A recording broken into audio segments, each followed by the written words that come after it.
It's like, thank you for being here at the end of the day. I really appreciate it. Okay. All right. Are you gentlemen over here ready? I'm going to start. Okay. So my topic today is illuminating the Lingshu through the gaze. Hey, you guys. Okay. All right, so I'm illuminating the Lingshu Numinous Pivot through the gaze of Gebser and Jung. And I mean, I really like the title because I feel it's sort of poetic, but really what this conversation is going to be about is, does acupuncture offer fourth dimensional promise? And I think it was really my question that I had for myself about this thing that I practice.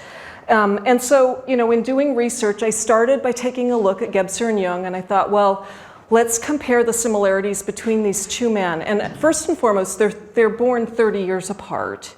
And the other thing is that both of them in midlife, that they were in the midst of major cataclysmic world wars. And so, you know, if we start thinking alchemically from the get-go, it's as if their personal work that each one of them did was the gold or the lapis that came out of those very dark, Negredo, chaotic spaces. The other thing that's very similar about the two of them is that they're both Leos. And so, yeah, Leos, right, here it is. So Leo, the symbol of the lion, the planet is the sun. And so as it turns out, the lion and the sun is a very potent Egyptian symbol. This is images taken from the Egyptian Book of the Dead of Ani, written in 1500 BC. And it's a symbol of Akur, the god of resurrection. And so we've got one lion that's looking to the east towards the sunrise, one to the west, the sunset. And Marie-Louise von Franz talks of it as, you know, that moment of the birth, death, and the resurrection. And so it seemed to me that it was relevant to bring it into this conversation, because we've got these two men who are two lions of the sun sign, and you know they're illuminating with their brilliance of their sun, and hopefully are going to help us, you know, in this timeless way to make the leap to integral consciousness. So Gebser wrote, the intensity which is the theme of the new mutation, or the integral, can enter awareness only on the one condition that we work out ourselves the mode of articulation which will give it the requisite clarity. It can't be brought to consciousness by thinking alone. And so he really much felt, and writes in the Ever-Present Origin, how Jung's work, psychoanalytic work, really delivered against the three criteria that he felt were necessary for the appearance of the fourth dimension. So time is an intensifiable factor in his energies, the supersession of dualism, and evidence of the initial manifestation and awareness of the pretemporal and time-free. And so the first being delivered by Jung's dream work, which, you know, because dreams can speed up in time, and he felt that they were intensified. The supersession came through the individuation process in his work with quaternities, and then the evidence of the initial manifestation of the time-free was with his discovery of the archetypes. So, you know, here we are in this day and age, and I'm calling it the toxic fray of mental rational consciousness, deficient mental rational consciousness, and, you know, kind of in line with all of our various talks. It's got some deficient magical in it, some deficient mythical in it, but, you know, it shows up as mind ruling body solutions. Everybody thinks can only be figured out rationally. Technology holds awareness, ritualism is in decline, and there's a very intense sense of isolation. So it seems like that we really are in need of modes of articulation that can help make us more systasis prone, which then takes me back to my question. Well, and also I wanted to use this quote, Suzuki Roshi, gaining enlightenment is an accident, spiritual practice makes us more accident prone. So, you know, so we've got this coming back to the question, so then is acupuncture a mode of articulation, and does it make us more systasis prone? And so, you know, I put it up against the criteria that we had for the appearance of the fourth dimension. And it seems to me that it delivers two of them really quite clearly. Acupuncture, when a person is on the table, they can go into a very deep meditative state that is rather dreamlike. And also people can have eureka moments and inspirations on the table. So it's kind of that idea of like a psychic energy being able to break through. And I also personally feel like so much of these are like my hypothesis, and anyone could argue, but I'm just going to go there. But yin yang and the five elements, if you read the I Ching and the commentaries, they're clearly archetypal types of energies. So they've always been around. But my one question that was, calling out to me was, in acupuncture, can it supersede the yin yang polarity?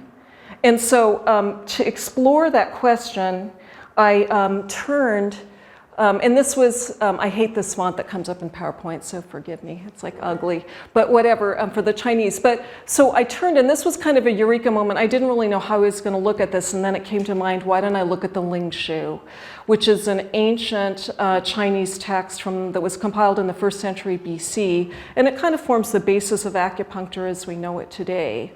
And the name itself, I think, is rather alchemical in nature. It's talking about acupuncture being a numinous pivot or a transformational point. And so based on that, I decided to take the liberty of using Jung's alchemical symbolism to guide an interpretation of a particular passage of the Lingshu to address this question of whether or not acupuncture supersedes dualism. And this is an image of a 14th century medieval knight, and I selected it for this representation because Jung talks about, he had a dream where there was a 12th century knight walking around, and that was how it first started to show up, this idea of alchemy for him. So then the books that I used as my background for alchemy were Psychology and Alchemy by Jung, which, as we all know, it's his scholarly research and amplifications of a number of alchemical texts from the 12th to 17th centuries. I also took a look at The Secret of the Golden Flower, which is a Taoist alchemical meditation text that was first printed in China in the 18th century and traces back to a Taoist sect from the 7th century. And what's interesting here is that Jung's friend Richard Wilhelm translated it, and then Jung, of course, provided a commentary on it. And it was this book, Wilhelm sent it to Jung in 1928, and it was this book that was the final catalyst that brought alchemy to Jung's consciousness, and he started then going out and getting texts and reviewing them.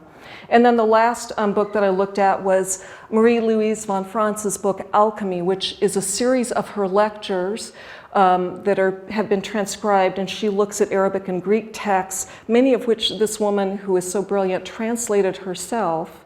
And uses them as a way to give us some of the basic symbolism of alchemy, as well as to explain alchemy as the antecedent of Jung's psychoanalytic work. So, if we just start first and foremost with the Lingshu name itself and this character Ling, which is numinous, and Jeffrey gave us all these definitions of numinous earlier yesterday, which I'm so thankful that you did that. And in Chinese, however, it's very interesting. It's very magical and mythical. So it's a pictograph. We've got clouds in the sky on top, and there's drops of rain falling down. And the reason that they're falling down is because there's shaman that are dancing and calling up to the heavens to evoke the rain. And so Marie-Louise von Franz, and just to add, so of course, it was the shaman's role in the Shang and the Zhou dynasty to do this, to bring about the rain through magical ceremonies, such as is being described in this character, which meant that the crops would be watered, which meant that everybody would survive. So it was a very crucial role. Elizabeth Rochat de la Vallée, who is a sinologist and who does a lot of work with ancient Chinese medical texts, says that this character Ling is a symbol of the drinking in the inspiration cascading from heaven. And then the Shu name is an image. It's a pivot or something opening and closing. And we see on the left side is a tree or wood, which is kind of acting as a hinge. And on the right side, we've got a door with 3 panels in it. So, you know, from the Lingshu name, we can kind of jump to the idea that acupuncture is a transformational pivot, either through the act of needling or through the person, the physician, whomever who is enacting the needle. So the part of the Lingshu that I decided to take a look at, overlaying the scrim of alchemy and alchemical symbolism, is Lingshu Chapter 8. And I have long adored this passage in the Lingshu, but it's always very, very difficult to understand, you know, what it means. And so this added some illumination for me by going through this process. So the first thing is, it's a dialogue between the Yellow Emperor and his illustrious physician, Chibo. And that's how many of these classical texts, that's how they're laid out. And so it starts with the question of the Yellow Emperor, but it's, you know, he has to assert all this stuff first before he actually asks his question. And so the thing that he asserts, he says, in all needling, the method is above all not to miss rooting in the spirits. And so we have to consider that it's really important that they put these words in the emperor's mouth because he was the indisputable authority. So you would not question it. This is true because the emperor spoke it. And so what it's saying to us is that the act of needling someone, it's not just a physical thing of sticking a needle in, but if you want to have a treatment that is actually effective and long-lasting, you must root in the spirits. And then he goes on, and he gives us a situation where such a acupuncture intervention would be necessary. And I wanted to I'm just highlighting because we are going through a lot of material and I just want to move us along. But what's important is look what he explains the situation: lost, uncontrollable agitation, confused and disordered, feeling abandoned, which, you know, kind of seems like everything that we've been talking about here over the past couple of days. It's like, you know, it's on a societal level, it's on a personal level. And then he gets to the question, and the first part of his question is just kind of exasperation. He says, where does the state come from? Should one accuse heaven? Is it the fault of man?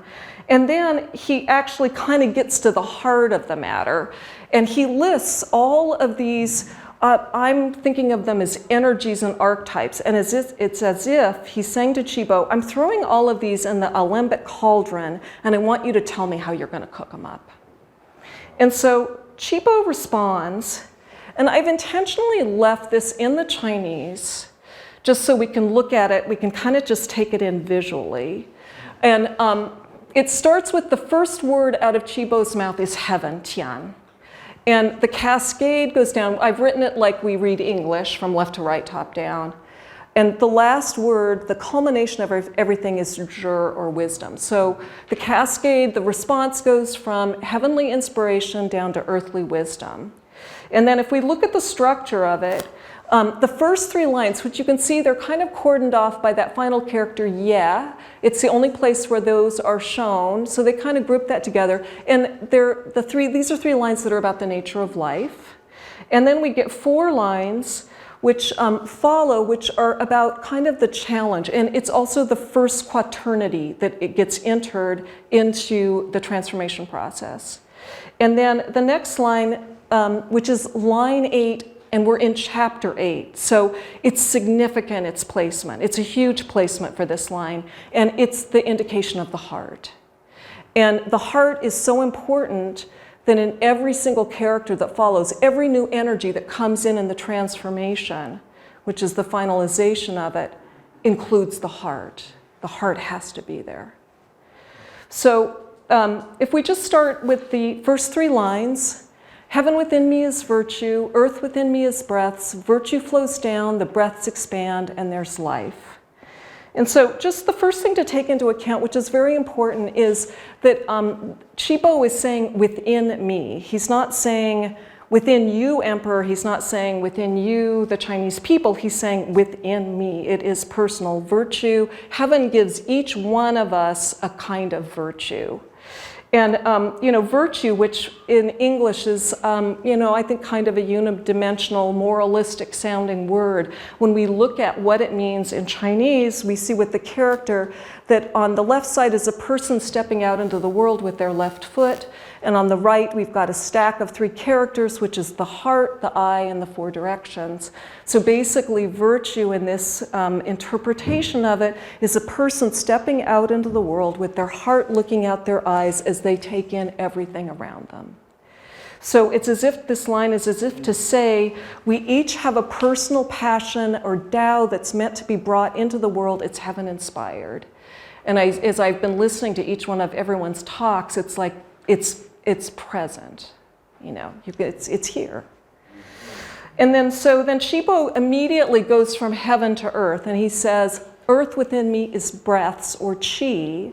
And the chi character is an image of a rice grain that's being cooked, and there's vapor rising up off of it, just like as we see with this cooking vessel here. And so it's kind of this idea. The breaths give us human form, and he's also introducing the idea of yin-yang because inhale, exhale is yin and yang. And so then we go to the third line, which is very interesting. So virtue flows down. We're now on this axis. The breaths expand out. We're now on this axis, and that is life. And the character Sheng, I went back and pulled old inscriptions of it, going back to the oracle bone script from 1250 BC, and it's literally an image of a plant in the earth with its extending its boughs upward. And so this is if to tell us that life is a flourishing, we are meant to expand into change, transform, change. So then we get into the quaternity, the first quaternity. The coming forth of life indicates the essences. The embrace or clash of the 2 essences indicates the spirits. That which follows the spirits faithfully in their going and coming indicates the hun, and that which associates with the essences in their exiting and entering indicates the po. So let's just kind of break those down and take a look at them one by one. So we've got, with life, we get Jing or essence. And in Chinese medicine, the Jing or the essence is the most dense and the heaviest of all the yin substances. And it's also a very important substance because it fuels all life cycle transformation. So it's the energy that brings in our teeth. It's the energy that helps young women to start menstruating. It ensures healthy sperm. It helps women go through menopause, and it helps us all die. It helps us make the transition from life to death. And so alchemically, we can think of it as our Prima Materia, or as the Prima Materia. So basically our physical and psychic DNA. And, the Prima Materia, Jung spoke of it as being the greatest of all alchemical substances and the most basic matter of the world. And so, he also said that the Prima Materia is everything that is ours to work with and to work out in this lifetime.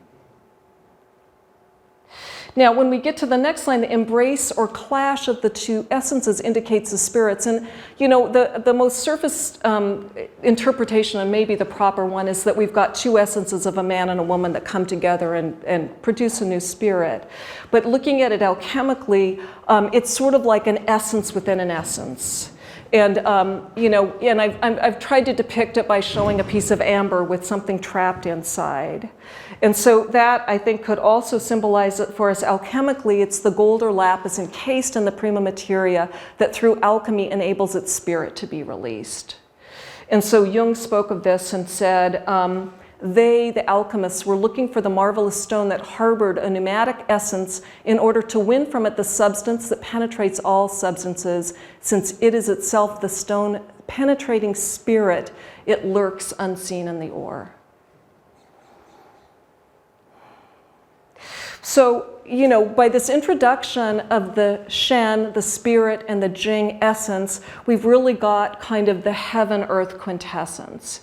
And in the quaternity, then, we were introduced to these other 2 characters, the hun, or their spirits, really. The hun, which shown here in this inscription, it's like a little spirit here floating in a cloud mist. And it wants to follow the shen as the shen goes up. But the thing is, it's a consort with the shen, and it's got a little bit of yin in it, which helps it touch down on earth. It's like the demigod that gets to walk amongst the mortals. And then we've got the po, who's associated with the Jing essence. And it's the same little spirit, but this one is holding the sun or a lantern. And it's as if it's giving light to that dark, dense, Prima Materia Jing essence, just to kind of lift it up a little bit out of that heaviness. So the Han in Chinese medicine, it's housed in the liver, and it's responsible for vision, dreams, fantasies, and imagination. And the Po is housed in the lungs and the large intestine, and it's really responsible for all like autonomic functions, such as breathing and elimination. But it also psychically has to do with our basic instinctual drives, sex, ambition, power. And so, when I'm looking at these and I'm thinking of them alchemically, it's like, okay, so what's the deal there? How are they working to start the transformation process? And so I turn to one of the lectures by Marie-Louise von Franz, which included a text by an Arab alchemist from the 10th century, Mohammed ibn Umayl. And he wrote the text and also showed this picture where we've got Hermes Trismegistus with the Book of Secrets on his lap. And on the left, we see a winged and a wingless bird. And he says of them that they are brother and sister, they are sun and moon, so they're yin and yang. And that the bottom wingless bird is the red sulfur, or like the Prima Materia. And the winged bird is the exalted soul that wants to flow up.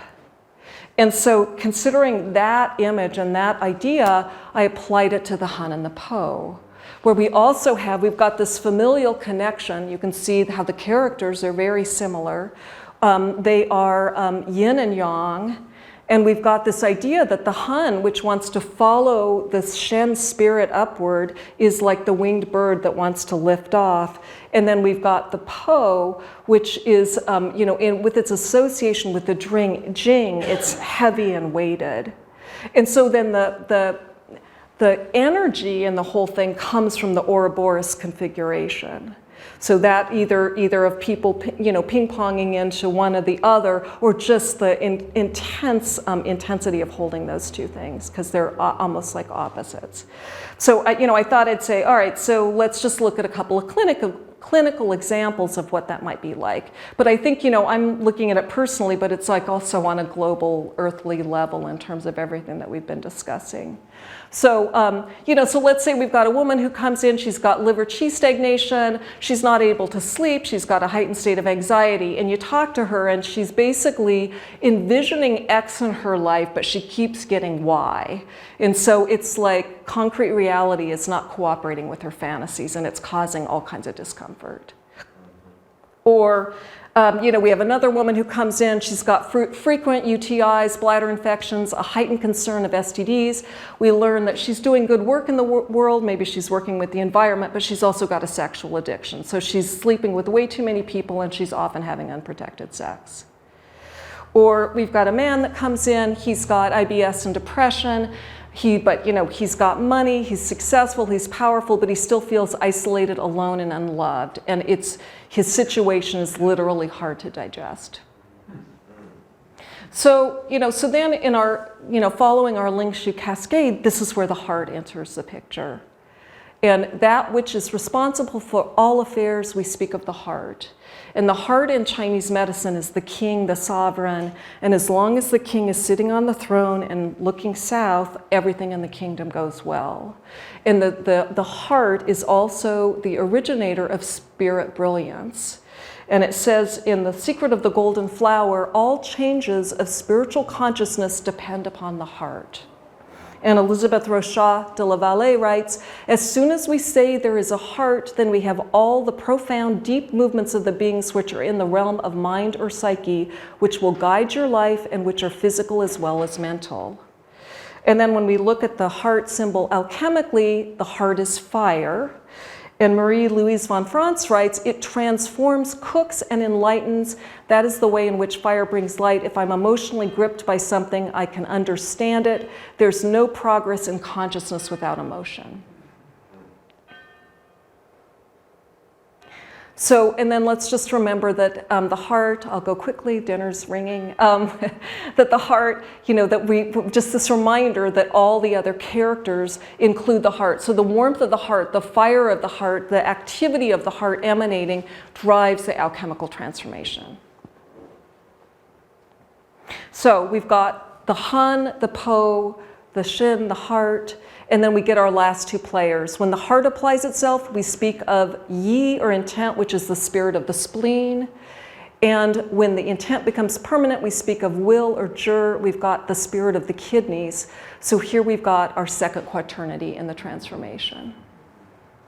And then if we bring in the heart is overseeing the whole process, we now see that we've got all 5 elements also represented. So, I mean, kind of the beauty of this response of Qi-Bo, it's like he ensures wholeness.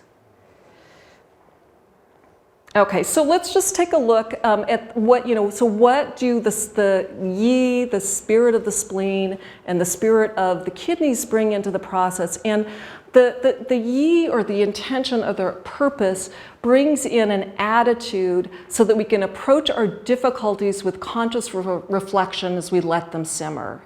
And so I played with this one, thought about this one a while, and I really feel that it's the alembic container. And so, in Chinese medicine, the spleen in combination with the stomach takes in everything external and then digests it and pulls nourishment from it. So it takes that which is not us and makes it us. And so if we think of, the alchemical process of what goes on, it's really saying that we're going to take that tension and those challenges in life, which we've been blaming externally and being victimized by, and now we put them in the alembic container, we seal it, and we say, hey, I need to look at this stuff. Like in some way, I'm generating it. And so then, with that process and that heating up and the simmering there, we start to see new possibilities start to arise, and we become curious about the tension between the hun and the po. And perhaps from that process, new dreams and visions start to come up, which then we see as being missives from the soul, and we take it seriously. And so then the jur comes in because it's painful and it's hard. And so the jur ensures that this germination process happens with constancy and courage, because it's timeless. It could take a lifetime, it could take 6 months. And the other very nice thing or interesting thing about the jur is being associated with the kidneys and the element of winter. It's speaking to the cold and the dark. So it's this idea that the germination process, all of this is going on, and you may feel like nothing is happening, but it's beneath the surface, like a seed germinating in the soil, waiting to spring forth. So, this place is described in The Secret of the Golden Flower as the place whence human nature and life originally sprang. So then, out of all of this, eventually the Canuck Deal happens, and the line of the cascade reads, when the preserving will changes, we speak of thought. And thought kind of takes us to mental rational consciousness, and I think we're talking more here, the English words don't quite do it justice, but maybe thoughtful would be a better word. But when we look at the Chinese character, what we see is the heart below and the head, a picture of a head or a mind above. And so it's that the heart and mind have become one. So that the head no longer overrides the heart, and the heart doesn't override the head. They work together. And Marie-Louise von Franz writes about the Canuck Deal, we can no longer think that which our heart does not hold to be true. The instinct of truth is upon us, a moment-to-moment knowing. But then the process isn't over.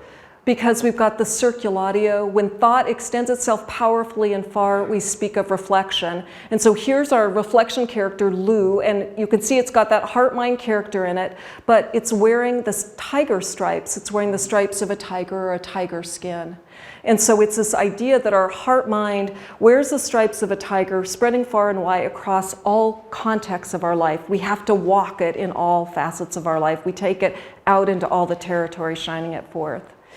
And then from there, we come to the final part of the cascade, the philosopher's stone. When reflection can have all beings at its disposal, we speak of wisdom. And we see that we've got the sun, we've got a mouth, and we've got something falling from the hand. And it's this idea that illumination falls from the mouth.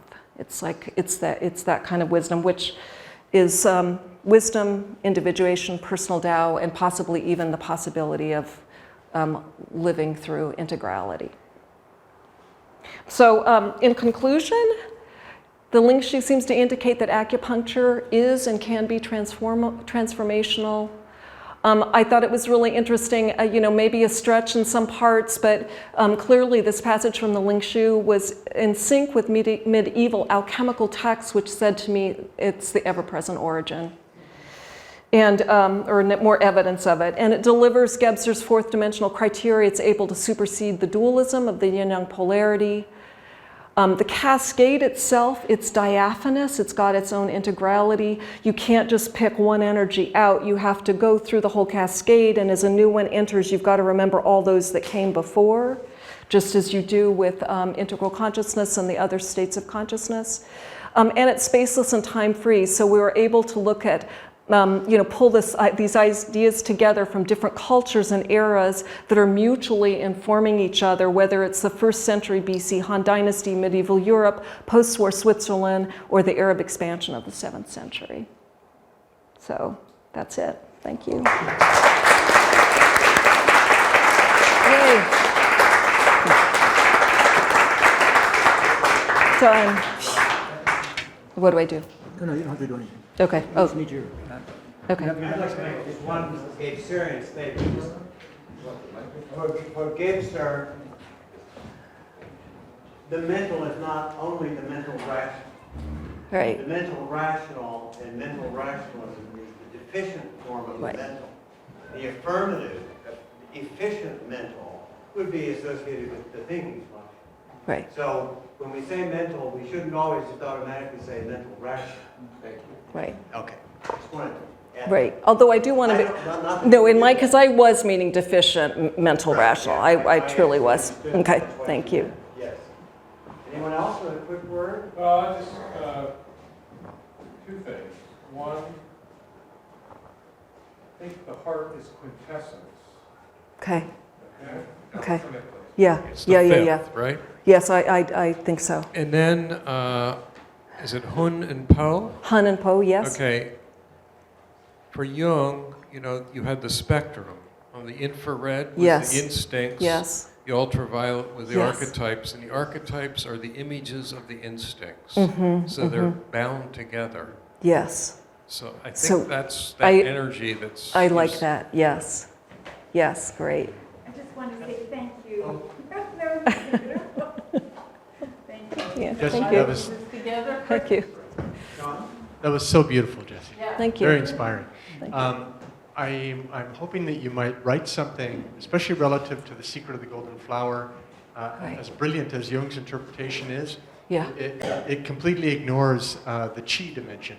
Yeah. The Qigong dimension. When I Right. read that text, it's clearly not just a visualization in psyche, Yeah. but It's embodied. Yeah, it's embodied with breath and Qi. And Yeah. Jung ignores that. He was probably aware of it, but I think your kind of reading that is much more integral. And I hope you make it, spread it out so that the other Jungians can benefit from it as well. I mean, I just, kind of jumping on that, I think one of the wonderful things about acupuncture is that it's inherently got the somatic and the spiritual dimension combined. So that that you don't necessarily need to get caught in one or the other, and that when you're treating one, you're also impacting the other, or vice versa. It's a full spectrum approach. Yeah, it's beautiful integral approach. Yeah, beautiful. Yeah. Thank you, Jessie. That was wonderful. Thank you, thank you. Yeah. Can you speak a little bit? I've always been told that the thinking function is of the heart in Chinese traditional Chinese medicine. But so, please address that. Well, okay. The Rather thinking than the function head. is of the heart.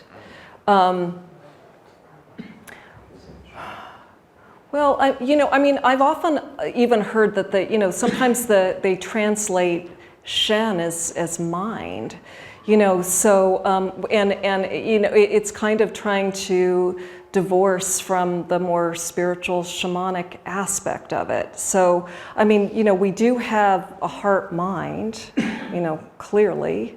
I think in the character Se, they are looking at a head and a heart specifically and then putting those two together. So I don't know that I'm really answering your question well. Just fine. Yeah. And is there a Chinese recognition of gut thinking, gut feeling?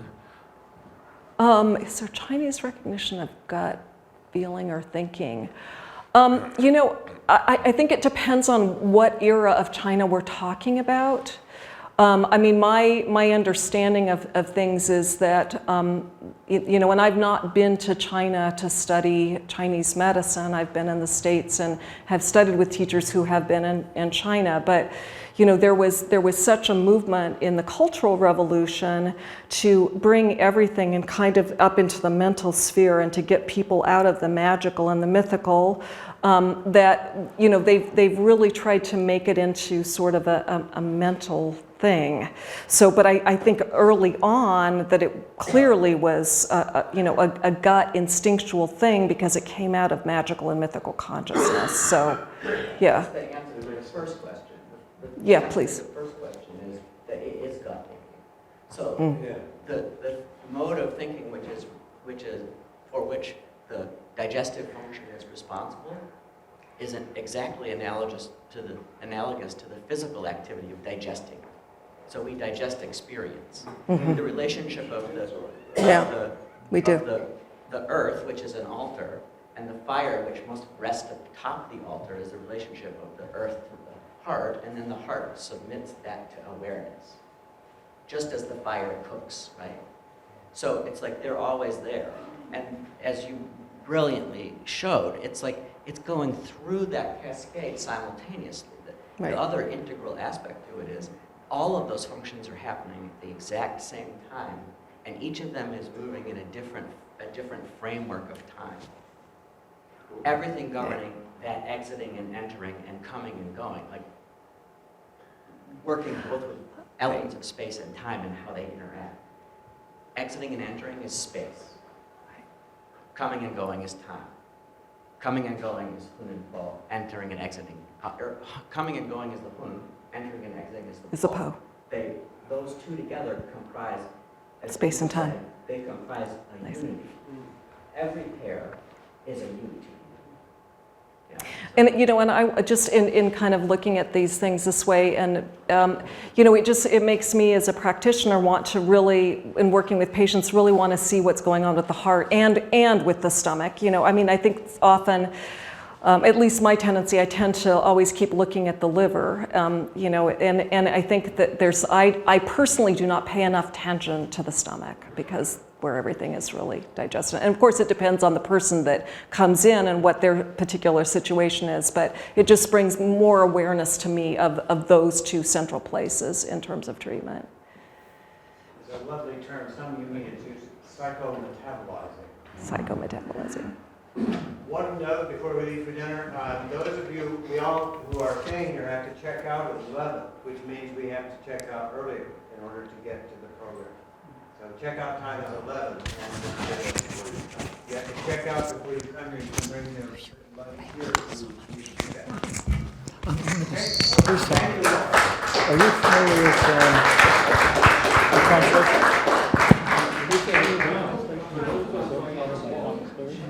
If you're going on the walk, leave your luggage here. You have to move all day, and there will be attendance all day. Oh, that.